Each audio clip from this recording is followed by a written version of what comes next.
Hello everyone. तो हम लोग मेंसुरेशन पढ़ रहे थे, जिसमें हम लोग 2D तो सारा चीज़ पढ़ ही चुके हैं। 3D में हम लोग क्यूब और क्यूबॉइड को देख चुके थे। और उसके बाद से अभी रिसेंटली लेक्चर में, इसके पहले वाले लेक्चर में हम लोग सिलेंडर के बारे में, राइट सर्कुलर सिलेंडर के बारे में सारा चीज़ पढ़े। उससे रिलेटेड जो थ्योरी था, फॉर्मूला था, उसको हम लोग देखें। ठीक है, चलिए बच्चे, ये हम स्पेसिफिकली वीडियो बनाए किसके ऊपर? हॉलो सिलेंडर के ऊपर। ठीक है ना। उसके बाद से हम पूरा सिलेंडर और हॉलो सिलेंडर दोनों के ऊपर सम्स करेंगे कंटिन्यू। ठीक है ना। तो चलिए जल्दी से देखते हैं बच्चा कि हम हॉलो सिलेंडर किसको बोलते हैं। तो आपको नाम से ही समझ में आ रहा है, ये भी एक सिलेंडर ही है, बस क्या है, बीच में ये हॉलो है। ठीक है ना। मतलब बीच में क्या है, पूरा एम्प्टी है। और उसकी जो साइड में जो है, जैसे अगर आप डायग्राम देखेंगे तो कुछ इस तरफ आपको दिखेगा। ठीक है, कि ये जैसे सिलेंडर था, ये सिलेंडर ही है। बस यहाँ पर क्या है कि इसके बीच में कुछ एक पोर्शन हॉलो है। और जो पोर्शन हॉलो है ना, अगर आप हॉलो वाले पोर्शन को देखेंगे अच्छे से, तो आपको दिखेगा कि अच्छा, ये भी खुद एक सिलेंडर है। ठीक है, जो हॉलो पोर्शन है वो खुद एक सिलेंडर ही है। मतलब सिलेंड्रिकल शेप में ही हॉलो है वो। सही है, कोई दिक्कत नहीं है। अच्छा, तो चलिए बच्चे, इसको हम लोग पहले एक अच्छे डायग्राम से इसको समझने की कोशिश करते हैं। ठीक है, तो हॉलो सिलेंडर देखिए, तो यहाँ पर एक डायग्राम ले लिया बच्चा हम। ठीक है, तो इसमें देखिए, एक मिनट थोड़ा ऊपर कर लेते हैं। हाँ, तो देखिए बच्चा, यहाँ पर ये क्या है कि ये यहाँ से ये इसका सेंटर पॉइंट है। मतलब कितना पोर्शन हॉलो है बताइए। तो आप, अगर हम एक लाइन बना दे रेफरेंस कर कि आप देख पाएँ, तो अगर हम एक ऐसा लाइन यहाँ पे ड्रॉ करें, ठीक है, ये एक ऐसा लाइन ड्रॉ कर दिए, यहाँ पे और एक ऐसा लाइन ड्रॉ कर दिए। ठीक है, तो देखिए इस लाइन की जो इस तरफ है ना, इस तरफ में जो है, ये क्या है, ये मटेरियल है। ठीक है, ये क्या है, मटेरियल है। समझ में आ रहा है? ये क्या है बच्चा, यहाँ पर मटेरियल है। और उस साइड क्या है, हॉलो है। ठीक है ना, ये भी मटेरियल है। देखिए यहाँ पर ये भी क्या है, मटेरियल है पूरा। अच्छा, ठीक है, तो ये भी हो गया मेरा मटेरियल वाला पोर्शन। अच्छा, और मटेरियल कहीं है क्या? तो आप बोलेंगे हाँ सर, ये ऐसे दिखाने से तो नहीं होगा, ये तो 3D शेप है। हम क्या बोलेंगे, ये इधर भी मटेरियल है, फ्रंट में भी मटेरियल, ये भी मटेरियल वाला एरिया है, और ये भी मटेरियल वाला एरिया है। समझ में आ रहा है? ठीक है, तो देखिए बच्चा, चलिए एक एक करके पहले हम लेते हैं, तब आपको आराम से समझ में आएगा। कि अगर सपोज करिए कि ये है क्या, इसका मिड पॉइंट। ठीक है, तो यहाँ से अगर हम ये पकड़ लें कि अच्छा, ये जो इनर अंदर वाला जो एम्प्टी पोर्शन में जो सिलेंडर है, उसका अगर रेडियस को सपोज करिए हम बोल दिए कि ये है R2। और जो आउटर पोर्शन है ना, ये यहाँ से यहाँ तक, इसको अगर हम बोल दिए R1। सही है, इसको हम क्या बोल दिए बच्चा, R1। तो R1 को हम कैसे दिखा सकते हैं? अच्छा रुकिए, हम यहीं पे लिख दे रहे हैं। ठीक है ना, इसको हम क्या बोल दिए, इसी को हम क्या बोल रहे हैं, R1। ठीक है, टी यहाँ पे क्या रिप्रेजेंट कर रहा है बच्चा, थिकनेस को। किसको रिप्रेजेंट कर रहा है, थिकनेस को। तो थिकनेस कितना होगा, जल्दी बता दीजिए, थिकनेस कितना होगा, R1 - R2। ठीक है, अगर हम बोले कि ये जो पाइप है, ठीक है, पाइप हम बोल रहे हैं या फिर हॉलो सिलेंडर बोले, ठीक है, इसका थिकनेस क्या है, तो आप बोलेंगे सर ये थिकनेस है। तो ये थिकनेस क्या है, कि जो आउटर रेडियस है माइनस जो इनर रेडियस है। आउटर रेडियस से इनर रेडियस को अगर सब्ट्रैक्ट कर देंगे, then will get what, the thickness of the pipe और the thickness of the hollow cylinder. कोई दिक्कत नहीं है। चलिए, इसका हाइट देखिए बच्चा, हाइट यहाँ पर दिया हुआ है कि h है। ठीक है ना। देखिए, जो सबसे पहले हम लोग बात करते हैं कि यहाँ पर, अब हम सारा एक बार इरेज करते हैं। ठीक है, उसके बाद से हम बताते हैं। 1 मिनट देखिए, 1 मिनट बच्चा, बस अगर हम सारा चीज़ को इरेज कर दें। देखिए अब अच्छे से एक चीज़,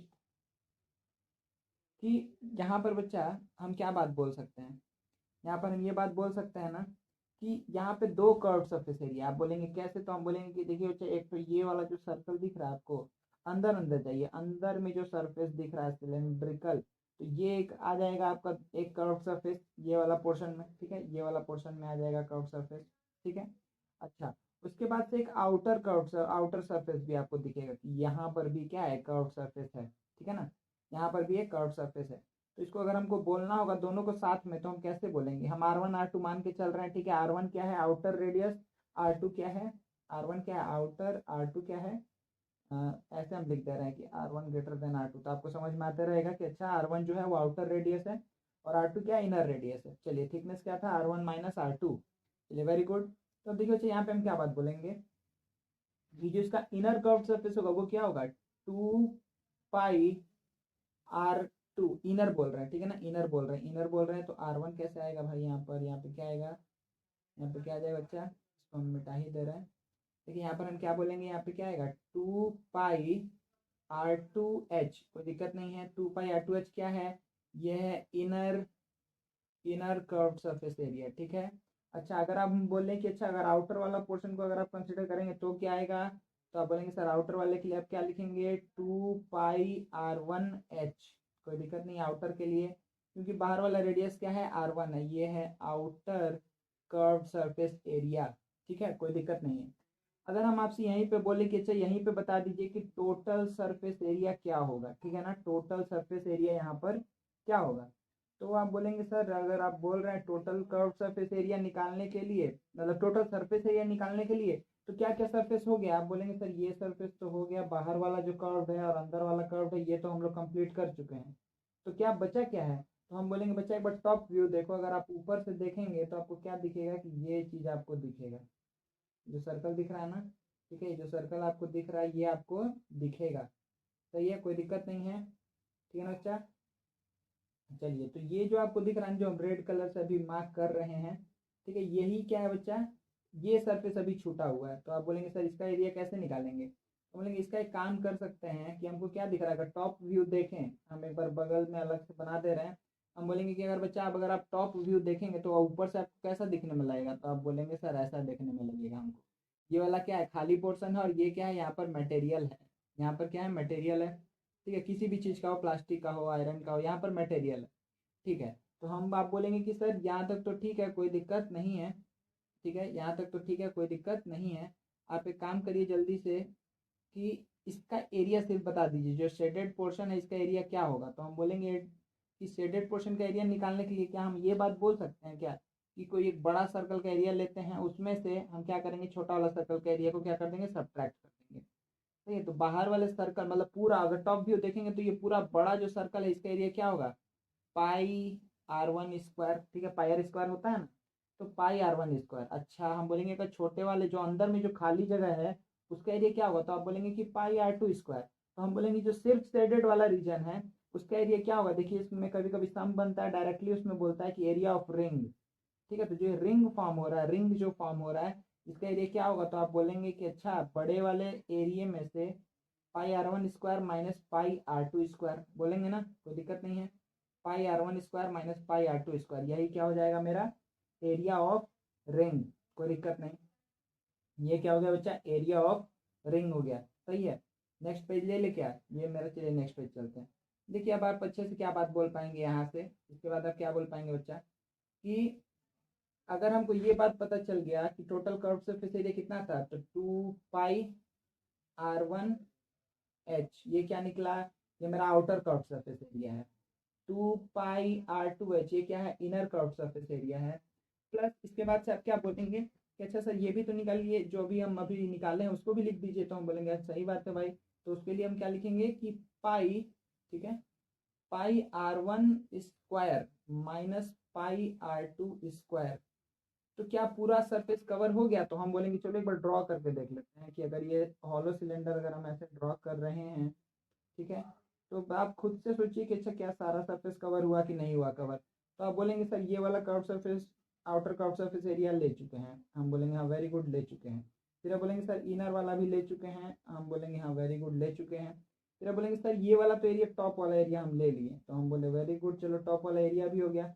हम बोलेंगे कुछ और बचा हुआ है क्या, देखिए टोटल सरफेस एरिया जब भी आपको बोलेगा निकालने तो आपको क्या कर लेना, आप इमेजिन करिए कि जो भी सॉलिड शेप का आपको टोटल सरफेस एरिया निकालना है वो अभी आपके हाथ में है, ठीक है, आप उसको ऊपर नीचे चारों तरफ से देखिए घुमा घुमा करके, जो सरफेस आपको दिख रहा है वो किस में आ जाएगा टोटल सरफेस एरिया में आ जाएगा। ठीक है, तो आप क्या बोलेंगे सर हमको एक और सरफेस दिख रहा है, हम बोलेंगे कौन सा सरफेस, तो आप बोलेंगे सर जैसा ऊपर में है वैसा तो नीचे में भी है, ठीक है, जैसा यहाँ पर ऊपर में है ये वाला चीज वैसे ही तो नीचे में भी होगा ना, अगर घुमा देंगे इसको उल्टा करेंगे तो यहाँ पर ये भी तो आएगा, हम बोलेंगे सही बात है भाई, तो आप क्या बोलेंगे सर इस चीज को आप 2 बार कर दीजिए, मतलब पाई r1 square minus pi r2 square, नीचे वाला भी सेम होगा ना पूरा का पूरा, तो ये पूरा का पूरा वैसे आ गया, तो ये चारों टर्म मिल करके क्या बनेगा हमको टोटल सरफेस एरिया मिलेगा। तो हम फाइनली लिख रहे हैं कि टोटल सरफेस एरिया क्या होगा ऑफ अ हॉलो सिलेंडर, हम क्या बोलेंगे कि 2 पाई r1h प्लस 2 पाई r2h प्लस 2 पाई r1 square minus r2 square, समझ में आ गया, कोई दिक्कत नहीं है। ठीक है, देखिए ये अकेला एक टर्म क्या देता है, यहाँ पे अगर आप पाई कॉमन लेते तो क्या आता है, देखिए यहाँ पे आता है r1 square minus r2 square, आता ना, आप पाई कॉमन लेते तो आता r1² माइनस r2²। यही चीज़ 2 बार है तो हम आगे बस 2 लगा दिए, तो 2 पाई r1² माइनस r2²। कोई दिक्कत नहीं है, कोई दिक्कत नहीं है बच्चा, ठीक है, कोई भी प्रॉब्लम नहीं है आप लोग को, ठीक है ना। तो क्या हम लोग आगे बढ़ सकते हैं? हाँ बढ़ सकते हैं। तो ये क्या निकला? Total surface area. याद रहेगा। आप एक काम और कर सकते हैं बच्चा, वो क्या है कि आप बोलेंगे कि सर ये पूरे में क्या कॉमन है? 2 पाई कॉमन है। 2 पाई कॉमन लेंगे तो r1h plus r2h plus r1² minus r2², सही है ना, प्लस r1² माइनस r2²। ये आप क्या बोल देंगे कि ये भी क्या होगा? टोटल सरफेस एरिया ही तो होगा, सही है, कोई दिक्कत नहीं है, ठीक है। चलिए अब फिर आप क्या बात बोलेंगे कि सर अभी तक तो हम लोग ये सारा चीज़ देख लिए, क्या इसमें कुछ बाकी है? तो हम बोलेंगे हाँ वॉल्यूम अभी तो निकाले नहीं है भाई। ठीक है, तो बच्चा इसमें वॉल्यूम का 2 बात आता है, ठीक है, वॉल्यूम का इसमें 2 बात आएगा। तो पहला बात है उसका कोई जनरली आपको नहीं देखने मिलेगा, बहुत रेयर केस है, ठीक है। ये पहला जो केस है हम बना दे रहे हैं। हाँ, तो देखिए पहला क्या पूछता है, वॉल्यूम का भी हम बात करने जा रहे हैं, ठीक है ना, वॉल्यूम। तो देखिए वॉल्यूम में आप सबसे पहले समझिए कि इसका क्या कैपेसिटी, जो हम बोले ना बहुत कम पूछता है, वो क्या है? कैपेसिटी। क्योंकि इसका कैपेसिटी का बात क्यों करेगा? क्योंकि दोनों तरफ से अगर ब्लैंक है, मतलब सॉरी हॉलो है, तो कुछ भी इसमें रख तो नहीं पाएंगे, समझ में आ रहा है। एक तरफ से रखेंगे दूसरे तरफ से चल जाएगा, लेकिन अगर इन केस अगर बोल दिया क्वेश्चन में तो कुछ भी बोल सकता है, बोलेगा कि अच्छा नहीं भाई नीचे एक प्लेट लगा हुआ है, ठीक है, तो इसका कैपेसिटी क्या है? नीचे बस एक नेग्लिजिबल वेट का एक प्लेट लगा हुआ है जो इसमें चीज को बस रोक रहा है, ठीक है ना, कहीं भी बाहर जाने से, कोई भी चीज से बाहर नहीं निकल सकता। अगर ऐसा कुछ है तो आप क्या बोलेंगे? एक मिनट, इसका थोड़ा कलर लाइट ले लेना, लाइट, सही है। चलिए, तो इसमें सपोज करिए आप बोलेंगे कि सर इसमें क्या आएगा, तो आप बोलेंगे कि सर इसमें कितना चीज आ जाएगा इसके अंदर में। इसके अंदर कैपेसिटी मतलब ये है ना कितना चीज कंटेन कर सकता है। चलिए, तो आप क्या बोलेंगे? सर ये तो बहुत आसान है, ये सिंपल एक सिलेंडर है ऑफ रेडियस r2, तो आप क्या बोलेंगे? पाई r2²h। ये क्या हो गया इसका कैपेसिटी का अगर बात कर दिया तो, ठीक है। ये किसका बात किया? कैपेसिटी, मतलब कितना ये कंटेन कर सकता है, तो इतना ही ये कंटेन कर सकता है, सही है। अब दूसरा चीज जो आता है, नेक्स्ट चीज क्या आता है बच्चे इसमें कि वॉल्यूम ऑफ मटेरियल यूज्ड, ये बहुत इंपॉर्टेंट है, ठीक है ना, वॉल्यूम ऑफ मटेरियल यूज्ड, ठीक है, कितना वॉल्यूम मटेरियल यूज हुआ है, ठीक है।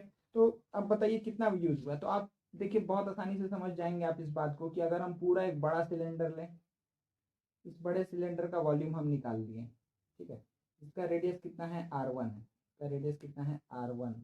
तो r1 वाले का इसका सिलेंडर का वॉल्यूम क्या हो जाएगा? तो वॉल्यूम आप बोलेंगे कि इसका हो जाएगा सर पाई r1²h, सही है। अच्छा हम बोलेंगे कि अच्छा जो खाली जगह है ना, इसको भी, इसका भी आप वॉल्यूम निकाल लीजिए, खाली जगह का वॉल्यूम कितना होगा? इसका रेडियस कितना है? r2, तो आप क्या बोलेंगे? अच्छा इसका वॉल्यूम होगा पाई r2²h, पाई r2²h।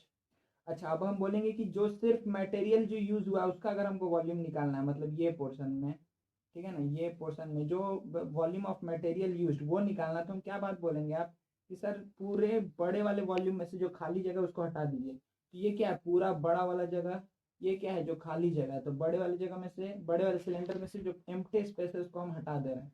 तो उसको अगर हटाएंगे तो हमको क्या मिल जाएगा? Volume of material use. तो यहाँ पे हम लिख रहे हैं कि वॉल्यूम ऑफ मटेरियल यूज क्या हो जाएगा बच्चा? यहाँ पे होगा v1 माइनस v2। मतलब आप क्या बोलेंगे कि पाई एच कॉमन ले करके r1² माइनस r2², सही है, r1² माइनस r2², पाई एच कॉमन ले करके r1² माइनस r2², कोई दिक्कत नहीं, ठीक है। अच्छा यहाँ पर बच्चा एक चीज़ बस थोड़ा सा याद रखिएगा कि यहाँ पर ये क्या करते हैं ना, हम लोग जनरली ऐसा यूज कर लेते हैं, कैलकुलेशन आसान हो जाता है, r1 प्लस r2 और r1 माइनस r2 कर लेते हैं, ठीक है, a plus B, a minus B, तो इससे कैलकुलेशन थोड़ा सा इजी हो जाता है हमारे पास, ठीक है ना। तो इस चीज़ को भी आप याद रखिएगा, ठीक है। चलिए बहुत बढ़िया। तो अब देखिए, अब यहाँ तक हम लोग क्या क्या निकाल चुके हैं, पूरा हॉलो जो सिलेंडर है उसको हम लोग रीड कर चुके हैं, ठीक है ना, हॉलो सिलेंडर के बारे में सब चीज़ हम लोग पढ़ चुके हैं। क्या इसमें और भी कुछ क्वेश्चन बनाया जा सकता है? अच्छा देखिए सिलेंडर में ना कुछ हम एक और एक दो सम जो आ सकता है वो हम बोल दे रहे हैं, देखिए क्या चीज़ है वो क्या चीज़ है बच्चा? अच्छा इसमें एक बार इससे हम एक चीज़ और ऐड अप कर दे रहे हैं कि देखिए हम क्या बोल दिए हैं, ये बात आपको फिर भी हम रिपीट कर रहे हैं कि रिंग बोल करके डायरेक्टली देता है, ठीक है ना। रिंग रिंग मतलब क्या हुआ कि जो टॉप में हम दिखाए थे कि जो सिलेंडर के टॉप में है ना ये पोर्शन, यही क्या बोल रहा है, रिंग, इसी को बोल रहा है। इसी को क्या बोल रहा है बच्चा, रिंग बोल रहा है, सही है ना, इसी को बोलता है रिंग। इसका एरिया कितना होता है, पाई r1² माइनस पाई r2², ठीक है। चलिए बहुत बढ़िया, तो ये आप लोग को पता है। चलिए नेक्स्ट देखते हैं। नेक्स्ट क्या देखते हैं बच्चा, देखिए यहाँ पे एक टाइप का सम आता है जो आपको ध्यान में रखना होगा कि आपको बोलेगा कि एक रेक्टेंगुलर शीट ऑफ पेपर है, एक रेक्टेंगुलर शीट ऑफ पेपर है, ठीक है। यहाँ पे दो वर्ड यूज करता है, ठीक है, रोटेटेड या फिर यूज करेगा रोल्ड, ठीक है। तो रोटेटेड और रोल्ड ये दो वर्ड यूज करेगा, तो ये इसको समझना बहुत अधिक इंपॉर्टेंट है, इसलिए हम इसको सोचे बता दें कि बच्चा लोग बहुत कंफ्यूज रहता है इस चीज़ को लेकर के। तो देखिए सपोज करिए ये क्या हो गया बच्चा, लेंथ, और ये क्या हो गया, सपोज करिए हम ले ले रहे हैं ब्रेथ, ठीक है। तो लेंथ और ब्रेथ हमको पता है, एक रेक्टेंगुलर शीट का हमको बोला है कि अगर सपोज करिए पहला केस हम देते हैं, बोला कि is rotated along its length, ठीक है, rotated along its what length। अगर along its length इसको हम रोटेट कर रहे हैं, अगर इसको along its length क्या कर रहे हैं बच्चा, रोटेट कर रहे हैं, तो किस टाइप का सिलेंडर फॉर्म होगा, आप ध्यान दीजिए। तो रोटेट जब वर्ड करेगा ना तो आपको एक्सिस जैसा इसको मान के चलना है, क्या मान के चलना है कि ये एक एक्सिस है, इसके अलॉन्ग इसको रोटेट करना है। देखिए हम इसको यहाँ पे बना रहे हैं कि अगर ये एक्सिस है, सही है, और इसमें ये इस तरीके से ये लगा हुआ है, ठीक है, ये आपका लेंथ था, ये ब्रेड्थ था। तो ये कौन सा केस है, जब बोल रहा है कि रोटेटेड अलोंग इट्स लेंथ, तो ठीक है, तो रोटेट कर रहे हैं, ध्यान दीजिए, इसको रोटेट करेंगे तो ये कुछ ऐसा रोटेट होगा, ठीक है ना, ये कुछ ऐसे रोटेट होगा। फिर से बनाए, ठीक है, फिर से बनाए क्या, अब बोलिए, हाँ फिर से बनाइए। तो देखिए कैसे बोल रहे हैं हम, जब रोटेट कर रहे हैं, ये एक्सिस ऑफ रोटेशन है, ठीक है ना, ऐसे घूमेगा, देखिए ये कुछ ऐसे करके सिलेंडर बनेगा, समझ में आ रहा नहीं, ये कुछ ऐसे करके सिलेंडर बनेगा। ओह थोड़ा सा खराब हो गया ना बच्चा, इसको सही कर लेते हैं, ये कुछ ऐसे करके सिलेंडर बनेगा, और ख़राब हो गया, कोई बात नहीं, आप लोग समझ गए, ठीक है। तो ये क्या हो गया, एक ऐसा सिलेंडर बन रहा है। तो इस केस में आप क्या बोलेंगे कि इसका जो लेंथ है वही क्या है भाई, हाइट है। इस केस में क्या है, जो लेंथ है वही क्या है, हाइट है। अच्छा, जो ब्रेड्थ है वही क्या है, रेडियस है, वही क्या है, रेडियस है। तो रोटेटेड के केस में आप डायरेक्टली बोल सकते हैं, सही है ना। जब बोलेगा रोटेटेड अलोंग इट्स लेंथ, तो ये क्या अलोंग इट्स लेंथ का बात किया हम, सही है, ये क्या किए हैं, अलोंग इट्स लेंथ। अगर यही बात बोल देता है अलोंग इट्स ब्रेड्थ, अगर हम ब्रेड्थ के अलोंग रोटेट किए हैं तो आप क्या बात बोलते हैं यहाँ पर, ब्रेड्थ के अलोंग रोटेट किए हैं, तो इसका जो ब्रेड्थ होता वही क्या बन जाता, हाइट, ठीक है। ब्रेड्थ के अलोंग रोटेट किया मतलब कुछ ऐसा सीनरी होता कि ऐसे था और ऐसे था, ठीक है। तो अब इसको हम रोटेट कर रहे हैं, तो रोटेट करेंगे तो ये कैसा दिखेगा, ये कुछ ऐसे घूम करके आएगा ना, ये कुछ ऐसे घूम करके जाएगा, ये बड़ा सा ऐसे घूम करके जाएगा, समझ में आ रहा है, ठीक है। तो इस टाइप का ये पूरा सिलेंडर हमको मिल जाएगा, ठीक है, ये हमको सिलेंडर कुछ इस टाइप का मिलेगा, समझ में आ रहा है। तो आपको इसमें जो ब्रेड्थ होगा वही क्या बन जाएगा, हाइट, और जो लेंथ होगा वो क्या बन जाएगा, रेडियस, ठीक है। तो जिसके अलोंग रोटेट कर रहा है, जिसके अलोंग रोटेट कर रहा है वही क्या बनेगा, हाइट बनेगा, कोई दिक्कत नहीं है, वही एक्सिस बन जाएगा, समझ में आ रहा है ना, कोई दिक्कत नहीं है। तो ये कौन सा केस है, रोटेटेड का, तो रोटेटेड में कोई दिक्कत नहीं है। अब चलिए आ जाते हैं रोल्ड। रोल्ड मतलब क्या हुआ इसको समझते हैं। देखिए रोल्ड मतलब क्या हुआ कि अगर सपोज करिए बच्चा हमको यहाँ पर दे दिया है, हमको यहाँ पर दे दिया है कि एक रेक्टेंगुलर शीट ऑफ पेपर है, एक रेक्टेंगुलर शीट ऑफ पेपर है, ठीक है। अब बोला कि इसको हम क्या कर रहे हैं, rolled, rolled along its what बच्चा, length, rolled along its length. तो रोल्ड अलोंग इट्स लेंथ का मतलब क्या हुआ कि अब हम इसको रोल करने जा रहे हैं, ठीक है, रोल कर रहे हैं बच्चा, तो इसका मतलब क्या हुआ कि लेंथ क्या हो रहा है, रोल्ड हो रहा है, लेंथ को रोल करना है, ठीक है। देखिए ये लेंथ अगर रोल हो जाएगा तो कुछ ऐसा दिख रहा है आपको, ये कुछ ऐसा भी दिखने वाला है, ये कुछ ऐसा भी दिखने वाला है, ठीक है ना, ये कुछ ऐसा दिखने, मतलब देखिए ये जो चीज़ था वो अभी भी वही रह गया, ये जो चीज़ था ये जो था वो यही अभी भी है, बस ये जो टोटल लेंथ था इसी को हम रोल कर, ठीक है ना, ये रोल हो करके ये देखिए, अगर ये एल था तो ये एल हो चुका है, ये पूरा एल है, सही है, तो ये रोल हो चुका है, ठीक है। तो इसमें आप क्या बोलेंगे कि जो एल क्या हो जाएगा, वो 2πr के बराबर हो जाएगा। In case of cylinder, cylinder में यही एल जो लेंथ था रेक्टेंगल का वही क्या बन जाएगा, 2πr बन जाएगा, ठीक है। और देखिए जो ब्रेड था वही क्या बन जाएगा बच्चा, हाइट बन जाएगा, दिख रहा है बहुत अच्छे से, विजिबल है आपको, कि ब्रेथ बिकम्स हाइट, ठीक है, जो ब्रेथ था वो हो गया हाइट, और लेंथ क्या बन गया इसका, circumference of the cylinder form, जो फॉर्म हुआ है सिलेंडर उसका सरकमफरेंस, जो अपर सरफेस है उसका जो सरकमफरेंस है सर्कल का, वो क्या बन गया है, लेंथ बन गया। सिमिलरली अगर हम यहाँ पे बात कर दें कि rolled along its breadth, weight के अलॉन्ग अगर हम क्या कर दिए, इसको रोल कर दिए, तो अगर सपोज कि यही वाला केस ले लेते हैं, अगर इसी को रोल कर दिए ब्रेथ के अलॉन्ग, कुछ ऐसा ही केस रहेगा, बस ये ऐसा हो जाएगा, दिख रहा है, ये कुछ ऐसा हो जाएगा। तो आपको क्या दिख रहा है कि इस बार क्या सेम है, कि इस बार जो ये लेंथ था ना, लेंथ इसका जो है वो अभी भी लेंथ है, इसका लेंथ था वही लेंथ यहाँ पर है, वही लेंथ है, बस ब्रेथ इस बार क्या बन गया है, 2πr बन गया। तो इस बार क्या हो जाएगा, लेंथ बिकम्स क्या, हाइट, और ब्रेथ क्या हो जाएगा, 2πr के बराबर हो जाएगा। कोई भी प्रॉब्लम नहीं है ना जी, सही है, कोई दिक्कत नहीं है। तो रोटेटेड एंड रोल्ड ये दोनों केस आपको समझ में आना चाहिए, ठीक है। अब बच्चा हम लोग के लिए क्या बाकी रह गया, अब हम लोग के लिए बस मेनली बाकी रह गया है क्या डिस्कस करना, हम लोग को डिस्कस करना है सिर्फ और सिर्फ सम्स, ठीक है ना। सम्स करते जाएंगे, बहुत सारा सम्स करेंगे, और सम्स के थ्रू हम लोग और भी क्लैरिटी पा जाएंगे इस टॉपिक के ऊपर, ठीक है। चलिए बच्चा, तो हम लोग जो नेक्स्ट सेशन होगा वो सम्स के ऊपर होगा, ठीक है। चलिए, थैंक यू वेरी मच बच्चा लोग।